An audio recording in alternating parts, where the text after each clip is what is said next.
Hello and welcome to World Talks on TVP World with me, Ashim Kumar. As tensions escalate in the Middle East, European leaders warn the conflict must not distract from Ukraine. At the same time, Germany's Chancellor Friedrich Merz is recalibrating ties with Washington and Beijing. We're joined by security analyst Mark Toth of Intrep 360. Mark, welcome back. Good to see you. Thanks for taking the time.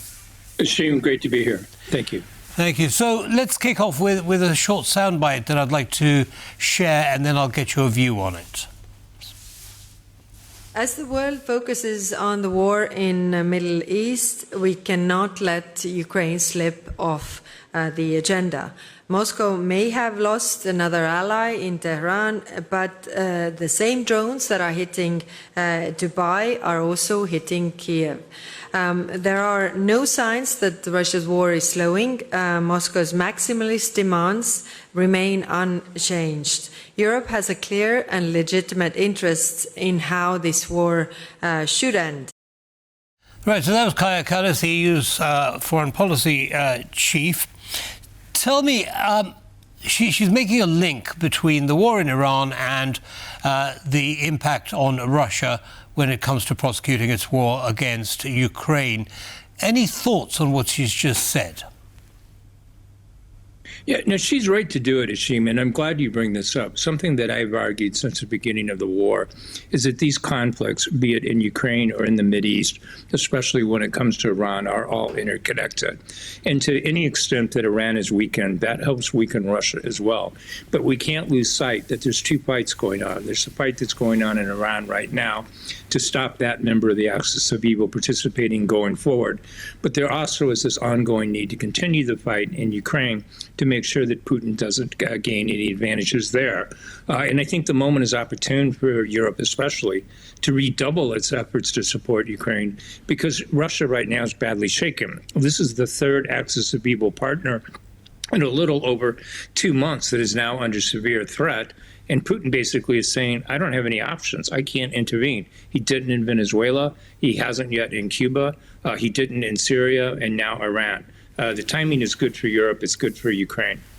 Right, so it must be pretty embarrassing for Putin, mustn't it? You know, his friends are being knocked down like skittles, and there's not much he can do to support any of them. What do you think his reaction is going to be?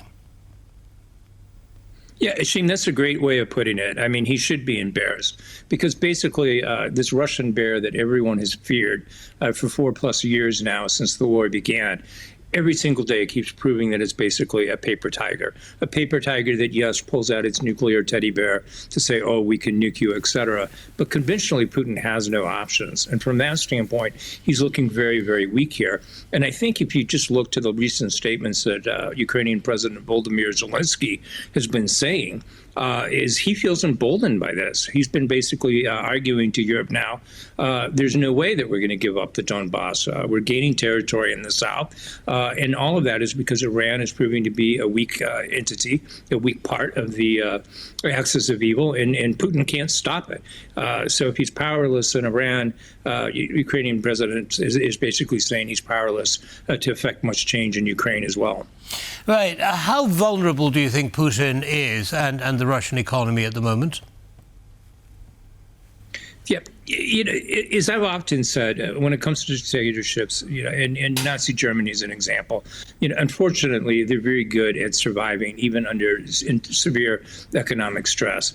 When I look to Russia, they still have two outs in my mind. Their overall borrowing as a percentage of their GDP remains very low, especially low compared to Western standards.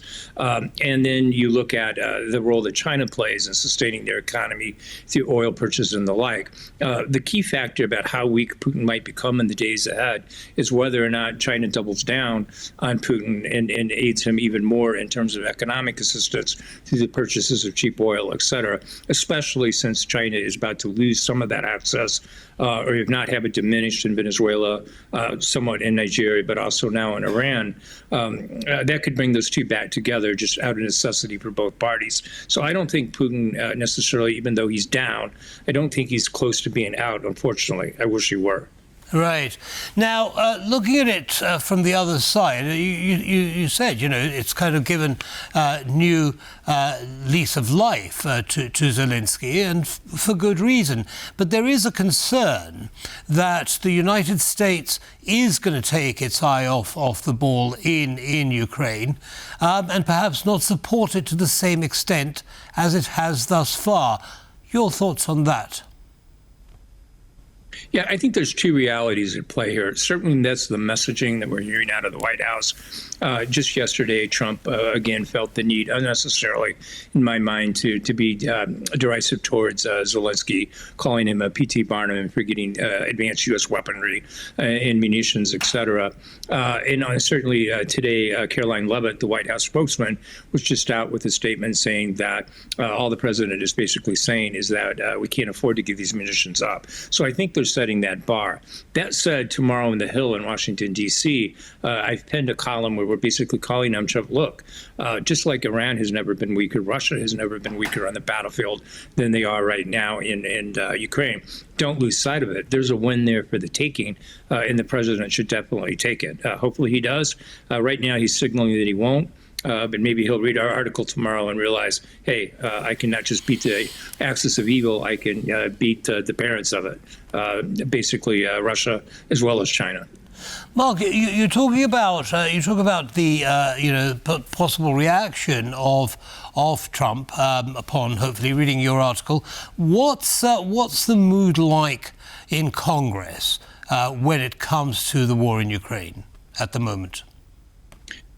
Yeah, it's somewhat split. Unfortunately, what you're seeing here is a lot of hand-wringing.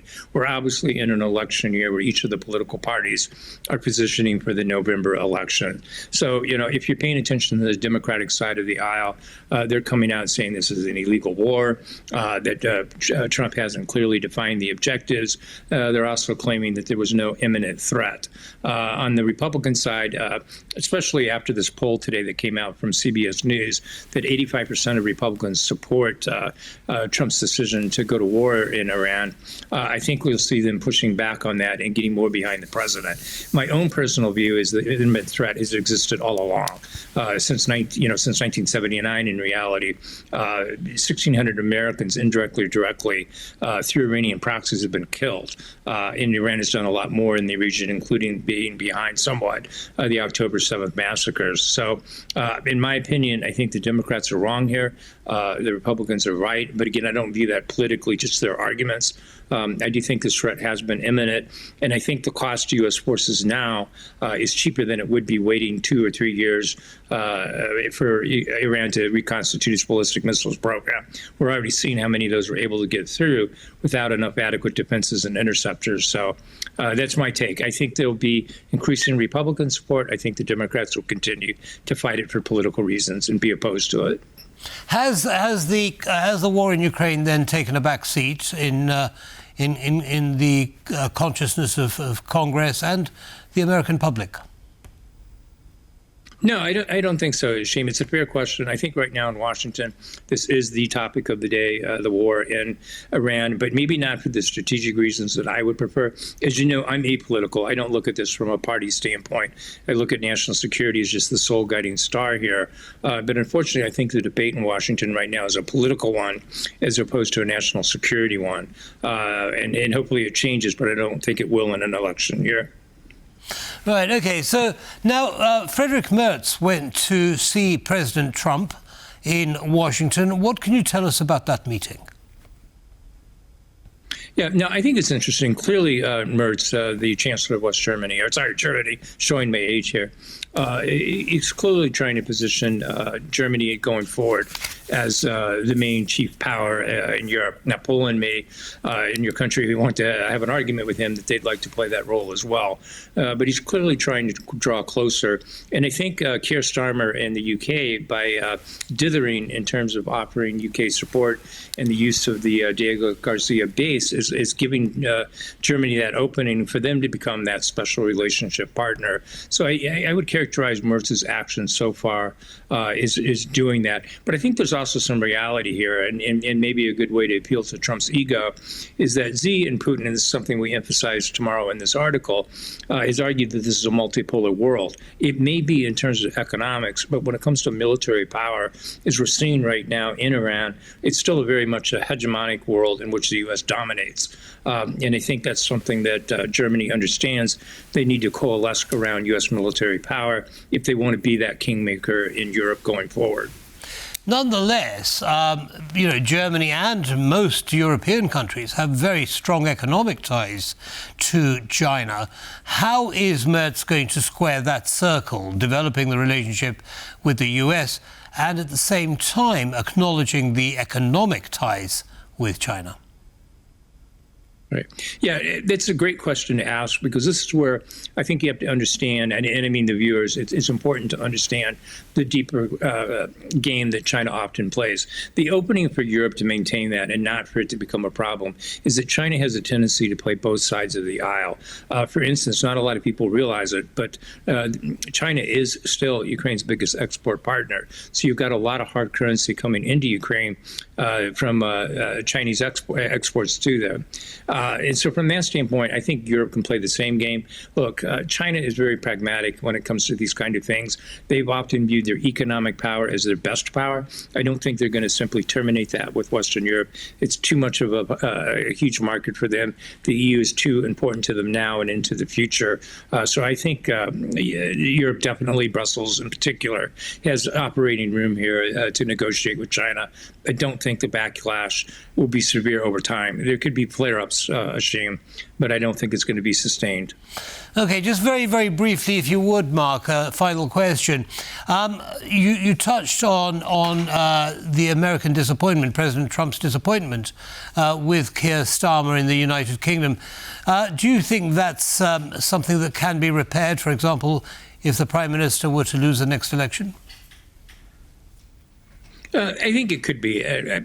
Basically, I think when it comes to war, Americans still look for that next Winston Churchill, that next Margaret Thatcher coming out of the UK to help lead and fight.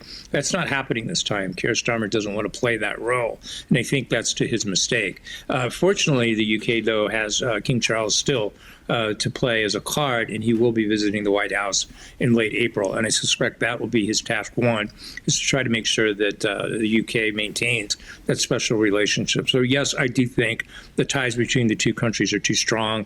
If Keir Starmer is eventually gone, I think some kind of balance will happen. But whether or not Germany and Poland replace that, I think that's a fair bet for some to consider making.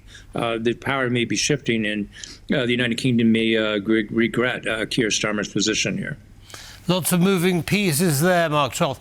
As always, a great pleasure to hear your analysis. Thank you very much for sharing it with our audience. Have a good evening, sir. The same. Good evening to you and your viewers. Thank you. Thank you. Bye-bye. And that's all from us in this episode of World Talks. Don't go away. Lots more coming up. Goodbye.